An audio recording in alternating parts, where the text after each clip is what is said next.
Hi, I'm Renata Bernardi, and this is the Job Hunting Podcast, where I interview experts and professionals and discuss issues that are important for job hunters and those who are working to advance their careers. So make sure that you subscribe and follow, and let's dive right in.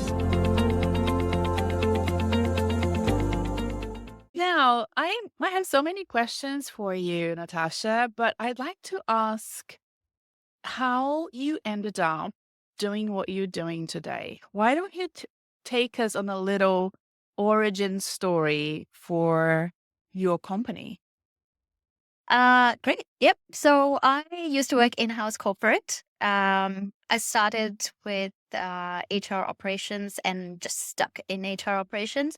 And as I moved companies, there was a bit of recruitment and there was a bit of payroll stuff that I did. So I worked in retail, manufacturing, mining, FMCG, so across different sectors. Was it always in human resources? Yeah. Yep. Yeah. Okay. Originally, when I first got out of uni, I did hospitality for 2 years. So I worked at the Sheraton, which is now the Langham, Yeah. and the Marriott and the Stamford Plaza before I fell into HR. And the reason I started the consulting is because I had a lot of friends who had their own businesses and a lot of friends who would job hunt, and it'd be like, oh, can you, just review our employment contract, and or can you tell me a little bit about this process? How do I manage it as a business owner? And then from the employee side, I'd get a lot of friends ask me to just go over their resume and, help them with interview tips. And I was like, oh, so I've got some sort of a base. Why don't I look at consulting? And initially, when I started, I wanted to do it as outsource consulting for small to medium-sized businesses. That was the original model. But given I'd come from corporate, then a lot of my old managers would reach out and say, oh, I've got this project. Can you help out for a few months or a couple of weeks? And as the projects started coming in, I started recruiting my own team, and now we're a team of 11, Wow. which is amazing. Congratulations. Yeah. Thank you. Were you always entrepreneurial? Do you find it easy to market yourself? I was, so when I worked hospitality, and initially I used to run club nights in the CBD. So I had my own event company. And then as I started to get out of events and more corporate, the timings became really hard because I've worked Monday to Friday. And then on the weekends, I was still trying to run this events company of mine, and it got, quite hard to manage. So I gave that up, went back full time in the corporate. And then this opportunity came up and I just started. It wasn't something that I planned in the long term. But I had the support of one of my really good friends from uni, and he's a migration consultant. Okay. So he started his from scratch, and he'd always encourage me to do something on my own. So he was quite helpful in getting everything set up, and I'd go to him for advice and stuff. So that's how I landed here. That's so interesting. Before we continue, I need to ask you about the camera because the image for me is coming super blurry, but are you seeing your image well? Because if you are, it should be fine at the end. Okay, then it's just an internet thing. It's fine because it's being recording on your side of, on your computer, and I will get a better image in the end. So that's fine. All right, so let's go back to your business. So you're saying that you didn't plan to have this consulting, or at least not sort of super long term. How did you make that transition? Did you get a redundancy package and then bootstrap yourself, or did you you were thinking about it as you were doing your last corporate job? I mean, I'm very curious because so many people think about having a consultancy and never actually do. So I Yeah. would really hope that you could share how you did it. So when I first started, I started the consulting in 2018. Okay. And that was just using whatever savings I had. So that was about $10,000 at that Wow. time. We started at the And same time, by the way. So oh, did, yeah. oh, nice. And I still had my corporate job, and I thought, oh, because I'm targeting small to medium businesses, let me try and figure out the marketing website. So I'd sit on the weekends and try and do some of it, but corporate was so busy, and at that time I was working in mining, so there was a Mhm. lot of travel involved. But my manager at that time, she was very, very supportive of, you're trying to do this, and if once you've decided what you want to do, whatever like help and support you need, she was there. Okay. And and mind you, not a lot of managers are like that. No, I You wouldn't don't even get those. recommend calling your manager. I was just thinking about that. Yeah. Um, and then just before COVID hit, or during, well, just as it hit in March, I got a Mhm. redundancy in May, and the job market was pretty slow at the time. And I thought, why not use my redundancy to just support myself for the next few months, Mhm. till either the market picks up, or, I've got a baseline with the consulting to decide whether it is something I want to do or not. Um, and so I stopped job hunting.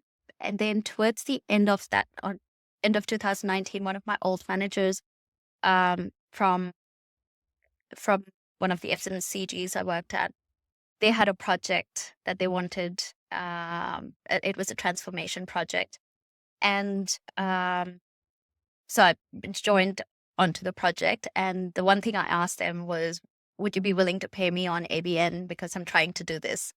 And the HR director, she told my manager, just give her whatever she wants, because Mhm. she is a quiet achiever I like that. and she'll get the work done.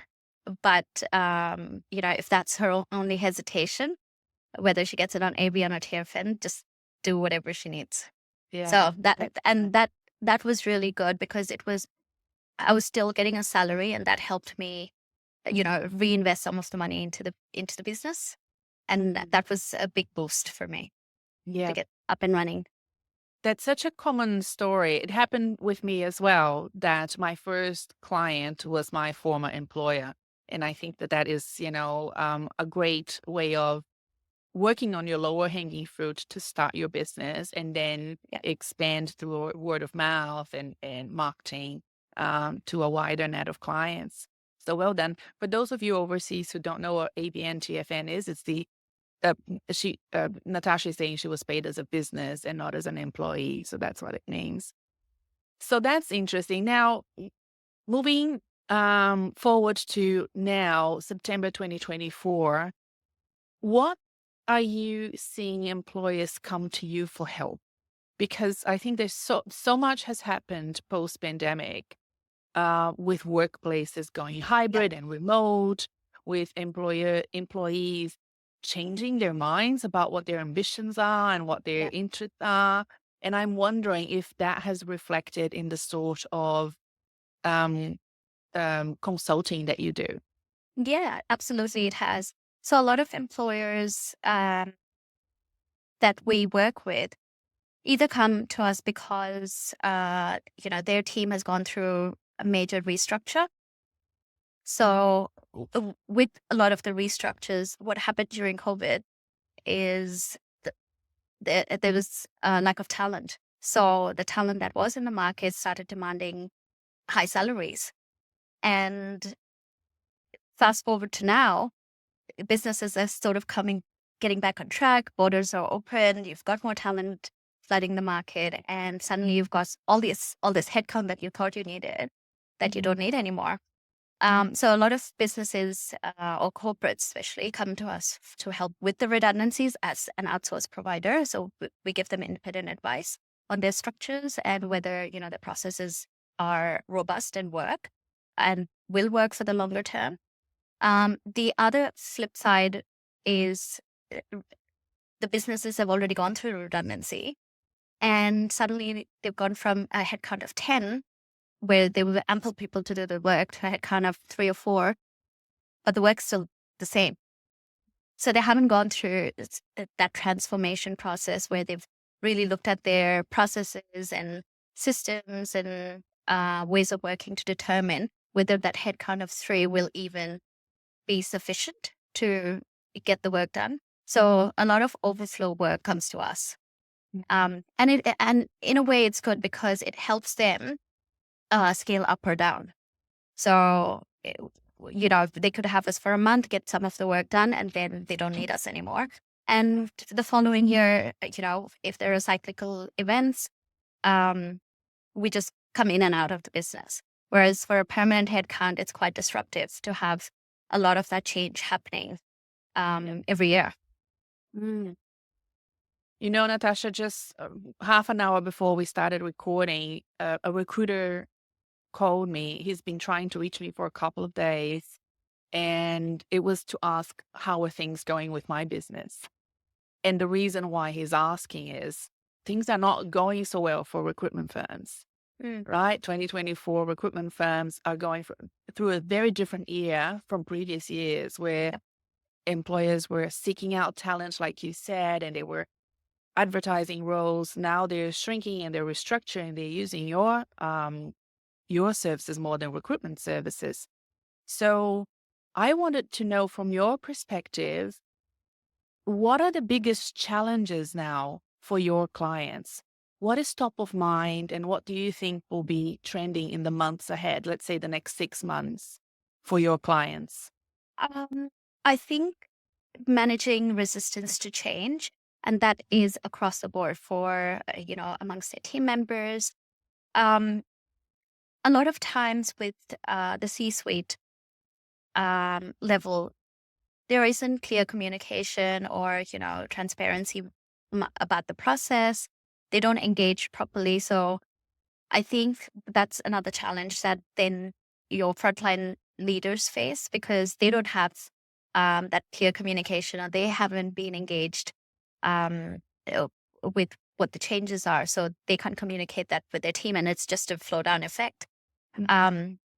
So I think that's another one. And then just organizing or aligning workforce goals with the organizational goals.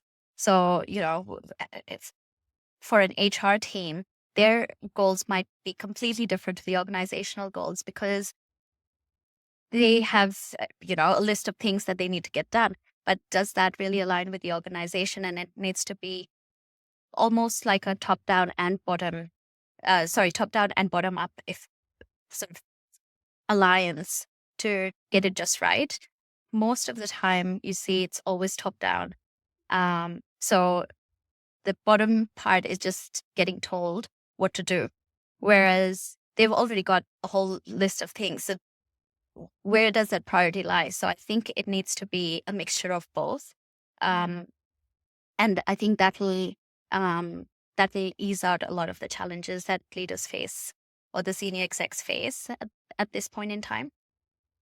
When you mention communications, I mean, you've worked in so many large organizations before having your own consultancy.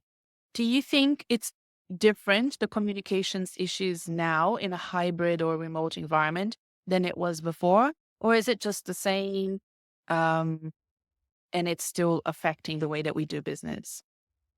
I think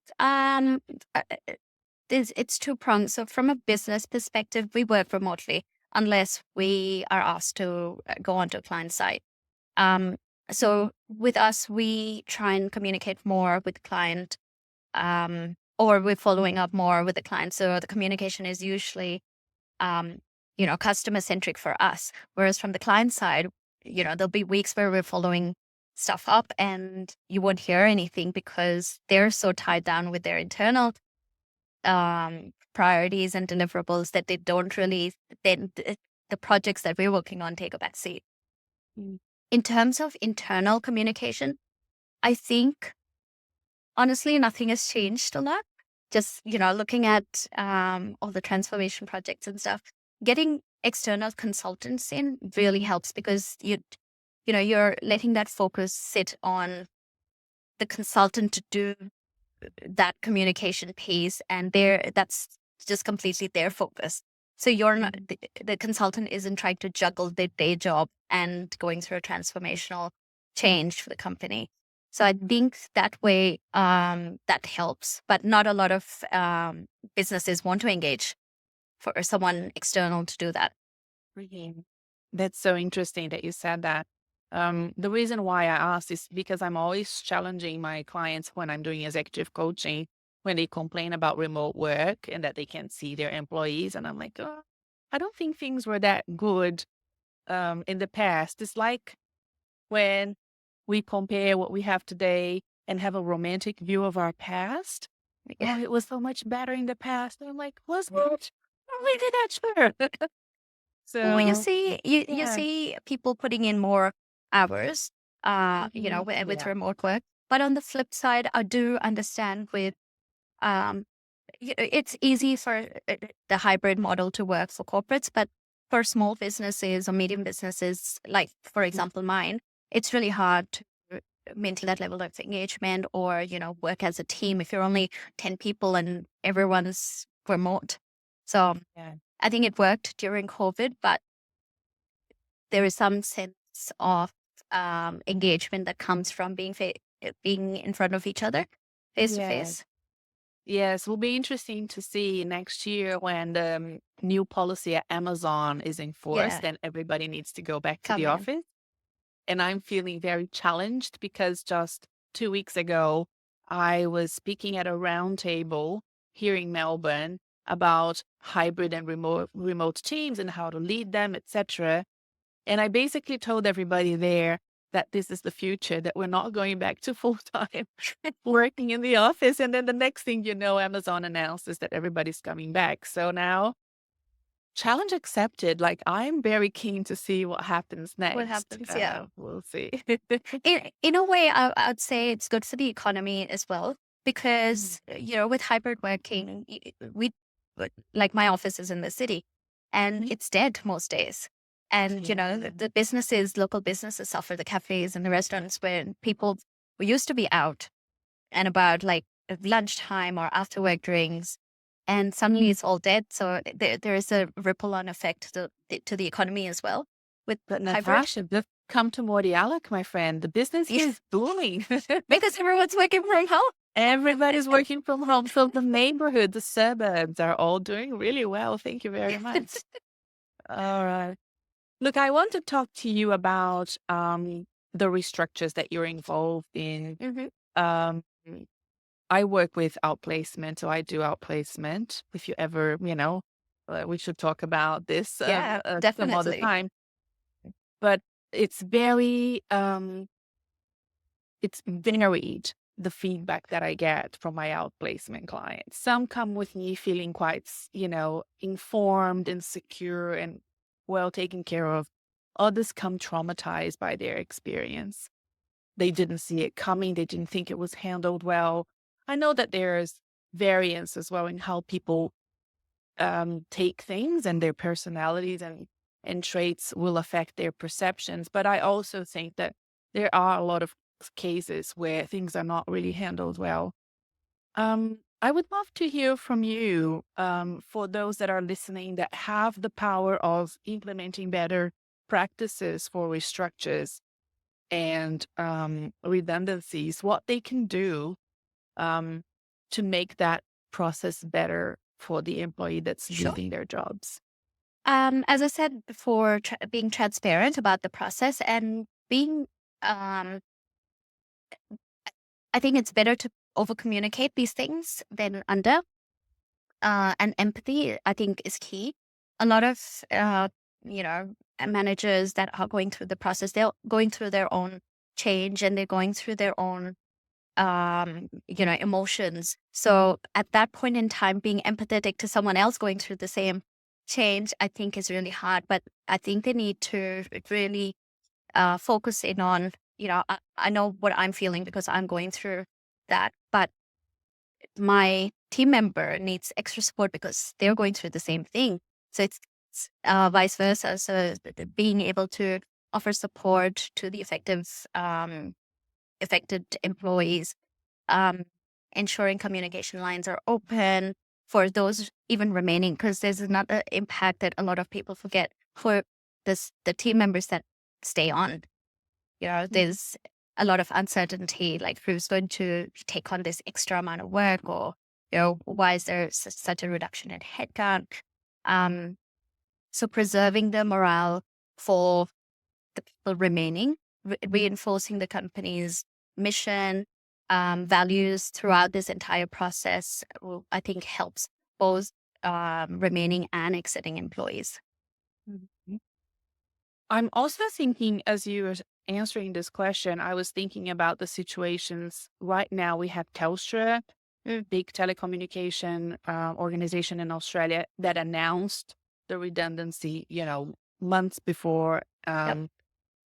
In the past, we've had Toyota do this. We had NAB many times doing this, NBN. That's one way of doing it, and it allows for the outplacement and the consultation and the exit to be sort of handled quite slowly. But then there are situations where you just find out the day of, Yeah. right? So can you explain to the listener what's the difference and why those different approaches? What's the reasoning behind it? So with, for example, if I look at Telstra, they gave quite a lot of notice, and they had that whole consultation process, affected employees. Like I have a friend who got a redundancy from Telstra, and she was excited. It was like, I'm gonna take the rest of the year off, and then in the new year figure out what I want to do. It gives those affected people time to plan, so it wasn't a shock. Usually, when people take it negatively, it's because the company has just walked someone out and said your role's redundant, and we're going to pay out your notice. Usually, they do it when there's risk involved with the role. So, uh, for example, if I'm handling a lot of sensitive data, or I'm a decision maker, if they keep me on for another, say, month for me to work out my notice, that's a risk to the business. Because those decisions that I make at that point in time might not be the decisions I would have made if it was an ongoing role. So because emotions come into play, you're not thinking straight sometimes.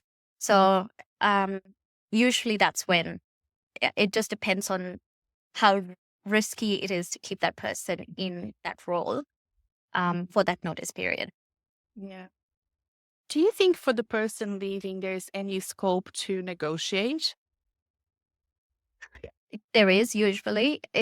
I'd say if a decision has been made to end the role, say end of the week, the decision's already been made. And as a person affected, do you really want to be there? Do you really want, to extend for another month and go through those emotions?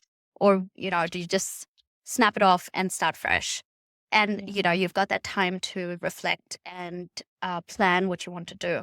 So sometimes it's better for both parties to just finish it off, as they do with some of the roles.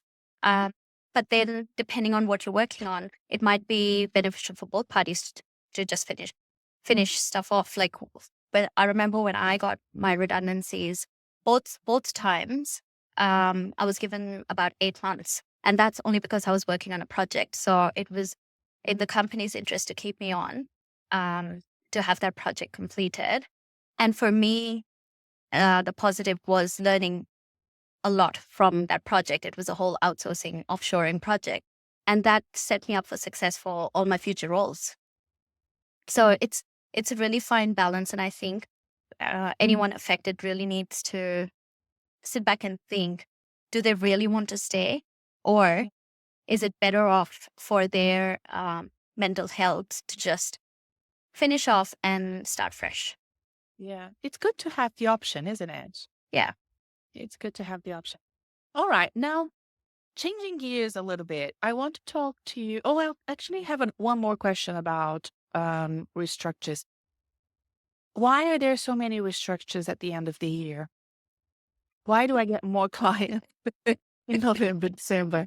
Please tell me, because I want to have a proper clean break at Christmas. And then all of a sudden, I have all of these new consultations, people figuring out if they want to take voluntary redundancies or not. And of course, way more outplacements from October onwards. But sadly, a lot in December. Yep. Why is So that? I've seen two reasons for it. One, Okay. it's the Christmas shutdown, and so business is going to be slow. So Yeah. you're saving that salary and stuff there. Second is depending on which financial year the company works towards, bonuses are paid out. So not having someone at at the 31st of December means they don't have to pay a bonus amount. Yeah. It's so sad though. It It does spoil the business, doesn't it? I know, I know. You Um, know. I don't like personally. I don't think it should be done during Christmas. It's a No. really bad time to be exiting someone. Yeah. All right. Okay. I want to talk to you about something else now. I wanted to talk to you about performance reviews. Hmm. And this is something that a lot of my clients struggle with when I'm doing onboarding and executive coaching, but especially those first 90 days. Usually, when Yeah, people start working with me, let's say they sign up for 6 months, but they get a job in, let's say, 4 months or 3 months, then the rest of the coaching becomes more onboarding, making sure they meet probation, and so on. yeah, And the performance reviews are such great opportunities to check in, to double check that you're in the right path. I find, especially with my Australian clients, that for some reason, there's a lot of, not a lot of communication between employees and managers. I don't yeah, find that that's much the case with employers in the US or in the UK, where I have clients as well, or even in other countries. I have countries and then clients in the Middle East, Asia. There's much more communication there than here. Here, there yeah, seems to be a lack of communication. And then the performance review meeting is the meeting that is quite shocking in yeah, terms of, the information that you get. It's yeah. too much information all at once because it has to be done there. There's Mm. no way around it. How can we address this better? From not from the employee's perspective. Like my listeners are usually not the leaders; they Yeah. are the one, you know, um, that are performance managed. How can they help their managers do a better job? I think to start with, when you go through the induction and onboarding process, like a few years ago, I created this launch plan where what do the first 90 days look like? How many check-ins? Who are your stakeholders? Who are you going to check in with, and how often are you going to do that? And although it should that those first 90 days should be planned by the manager. If they haven't, I'd recommend that the employee does it. Then so just be proactive about it and block it in, put it into your manager's calendar. Um, Make sure you've got regular one-on-ones past those 90 days as well. So usually you'd start off with a weekly one-on-one if you're getting accustomed to the company. And then just depending on how comfortable you are with what's being delivered and how responsive your manager is being, maybe every fortnight. But if they're not doing it, I'd suggest just do it yourself, because come performance review time, what most managers will focus on is solely the past performance. So they're not going to think about, whether they put in a one-on-one. It's only going to be what feedback did, your stakeholders give, or um, the most recent few weeks, what did I feel as a manager? And that's going to then reflect on your performance review. But if you've had those one-on-ones, you've got notes, you've been proactive about it. I think that makes then it's less of a surprise towards the end. And from a manager's perspective, they've had those continuous conversations with you as well. So it's Yeah. not.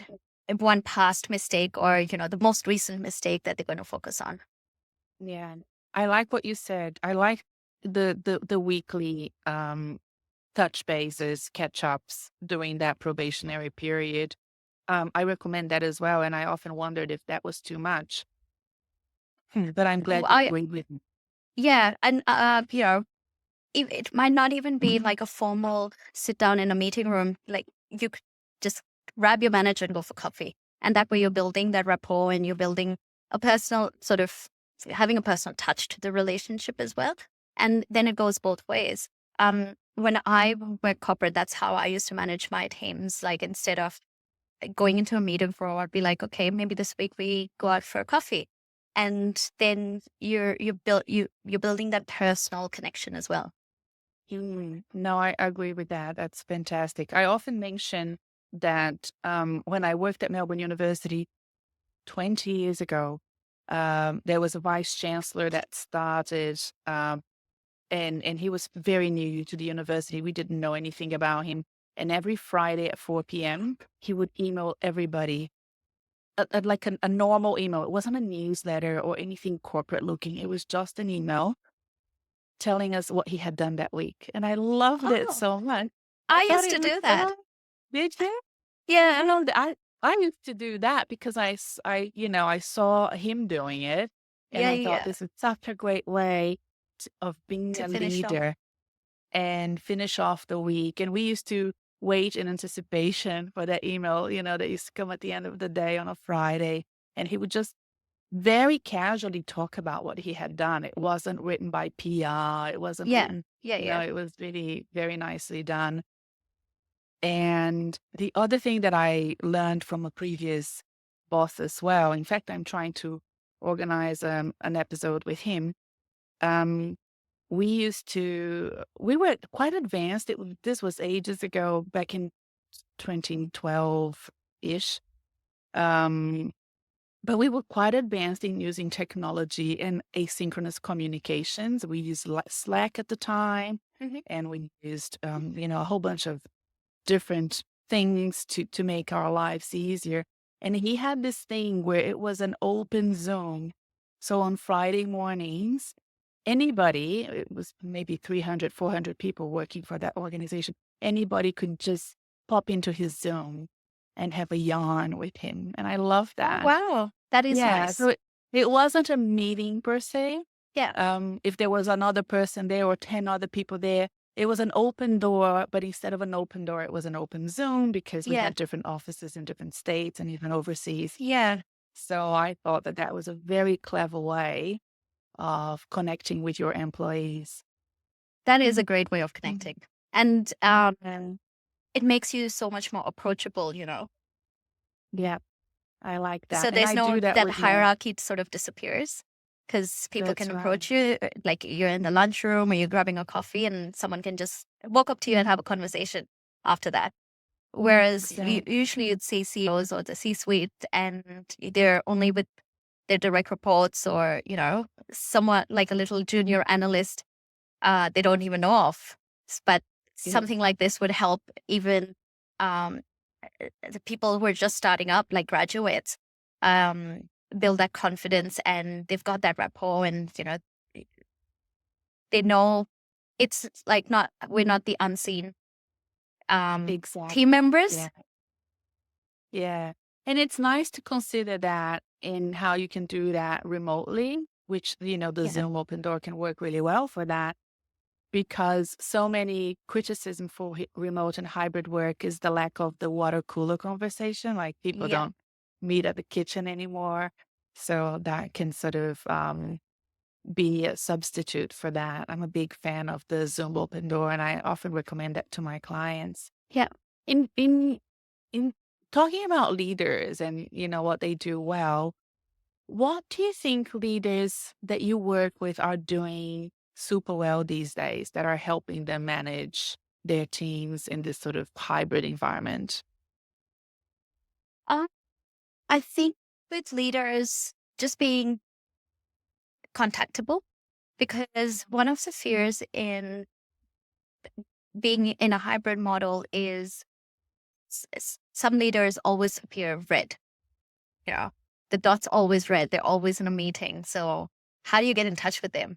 Whereas if reverse that and you were in an office, you could just walk up to your manager and ask whatever you needed to.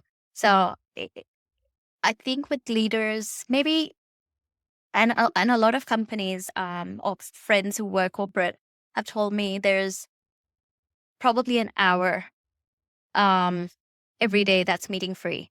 So that's then you're approachable that way. Or, you have a complete meeting free day and you work as a team together that day. So that makes leaders a bit more approachable. You're, you it gives you then the benefits of working hybrid as well. So it sort of Sorry, Natasha, reinstates. you're freezing a little bit. I think you're now completely frozen. Oh, Let me see if it's my internet or yours and give you just a moment. I can still hear you. Yeah, you can. Yeah. And you're not frozen on mine. No? Oh, good. Okay. No, you froze for just a couple of seconds and you had already finished saying your piece. So that's okay. We Okay. can delete these things. We can edit things out. So Okay, that's good. all right. Okay. Um, yeah, no, I think being contactable and available is super important, especially because so many people are never in the same office as each Yeah. other anymore. So that's super good. What about culture? Are you finding that in this new environment of hybrid and remote, it's affecting culture? How are they managing culture in the workplace these days? Oh, I think you have the, 2 days in the office that a lot of companies are doing, and the 2 days in the office that gives you an opportunity to get together as a team, grab lunch. You're still going, you're still sort of maintaining that culture. Mhm. Um, and then the days that you're not in the office, then you've got that, meeting free day where you still can engage. Um, there's a very cool thing that we used to do when I was still at corporate, just towards the tail end, just at the start of COVID, and we used to do these. Was it Ka- Kahoot? Kahoot. It's like these quizzes, and you play it as a team, and you can do it online. Okay. So we used to do that. We used to do virtual drinks on a Friday if no one's in the office, and maybe log off at 4 o'clock, pour yourself a glass of wine, and you um, sit on a Zoom call and have a drink as a team together. Um, it it's we used to do a lot of Friday lunches, so you know m- the leadership team would get lunch delivered to um, each team member's house, and we'd have a lunch meeting instead. So there was quite a lot of then budget that was kept aside for sort of these sort of things to then maintain the culture and Yeah. be able to sustain that hybrid environment. Okay. In terms of what employers complain the most about working with the remote teams and dealing with issues that arise in this sort of new way of working, what are the most common complaints that you're hearing as a consultant? Um, I'd say when employees aren't approachable, Mhm. that's one. When they appear that they're available, but you call them and they don't pick up a team call. Um, then there's,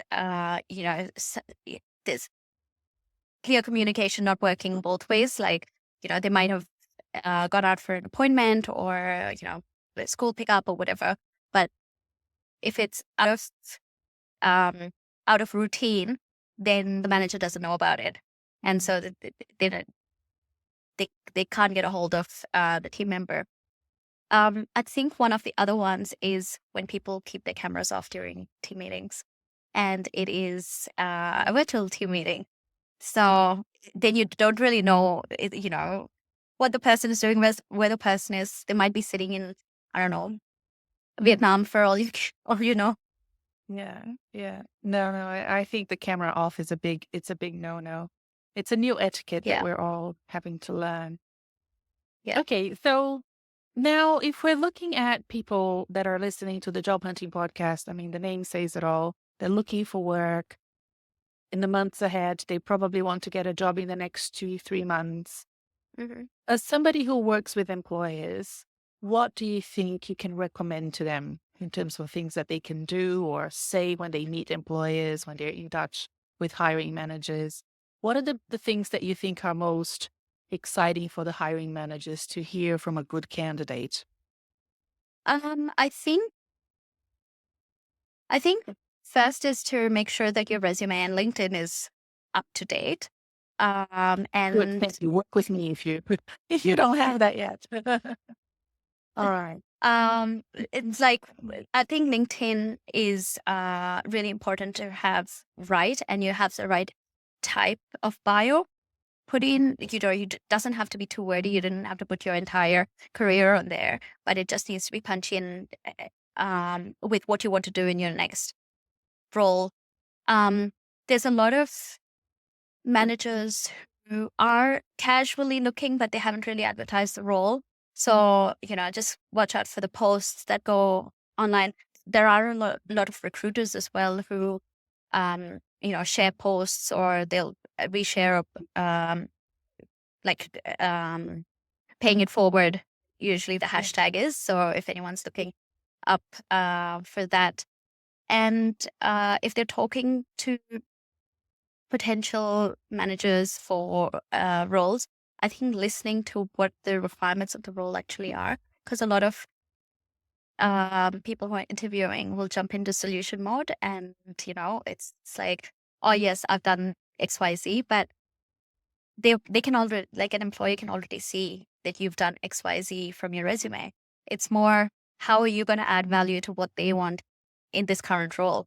So just asking the right questions around the role, and being able to demonstrate how you're going to add value. Yes.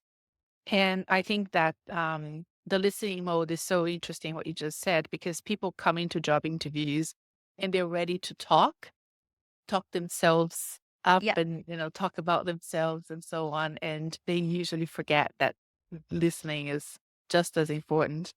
In exactly. fact, I was looking at research that shows that a 50-50 breakdown of you talking and somebody else talking is And actually the much more right. beneficial for you as a candidate than Yeah. you talking most of the time.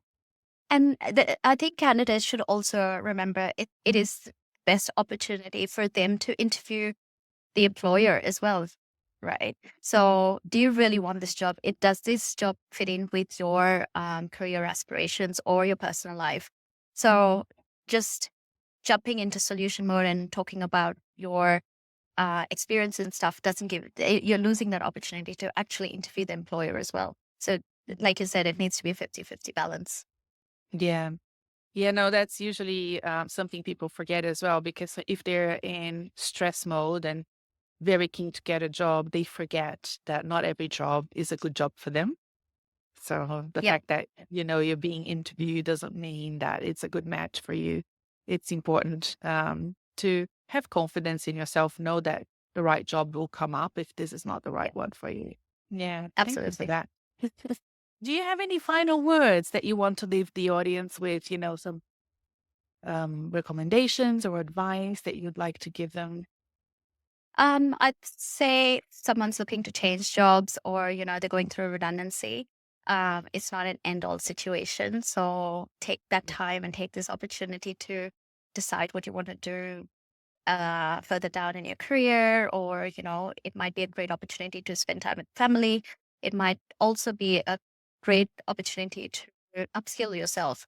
So, maybe there was something in the previous job, like, you wanted to do reporting, or get into AI or analytics. That's talk of the town these days. So maybe it's a great opportunity to do like a short course or something. Google and LinkedIn has amazing short courses that Yeah. like webinars and stuff that you can attend. So it really takes it as an opportunity, as opposed to, oh, it's something bad that's happened to me. Natasha, what if somebody is made redundant or decides to leave their job and wants to have a business, what advice would you have for them since you've done it now? Um, if you're confident about, oh, well, I wouldn't say if you're confident because I wasn't confident about it. Um, I'd say go for it, and there's nothing you can lose. You start with nothing, and it doesn't work out. That's fine. You've still got a corporate life to go back to. That's what I told myself when I started, and I still tell myself that okay, down the track, if it doesn't work out, I've still got corporate, or worst case, I've still got hospitality to go back to. You're right. You can always do something else or go back Yeah. to where you were. And that's how I sold it to my husband as well. I said, look, I want to start my business. If it doesn't work in 5 years, I promise I will go back. It's over 5 years now, so thank goodness I'm still Yeah, here. no, same. Touch wood. All right, Natasha, thank you so much for joining us. Thank you for finding us and reaching out. It's always great to talk to people like you who have not only the personal experience of having substantially changed careers. That's why I asked you, for advice, um, because so many corporate professionals dream about having their own businesses and never actually act on it. So hearing from somebody like you might motivate somebody to start making the right plans and bootstrap their own business. But also the fact that you work with employers, you are in human resources, helping them with restructures and consultancies. It gives them, the job candidates and the job search professionals, an idea of what's going on from a Yeah. different perspective, right? Because you're sometimes navel gazing a lot and just thinking about what you want and what you deserve and the things that you want. Yeah. But then you have to look at, the The other situation side from of it. different Yeah. perspectives. So thank Yeah. you for coming on board and talking to us. I really Well, appreciate thank you it. for having me, Renata. It's been an amazing conversation. No problem. All right. Bye bye. All right. See you. Bye.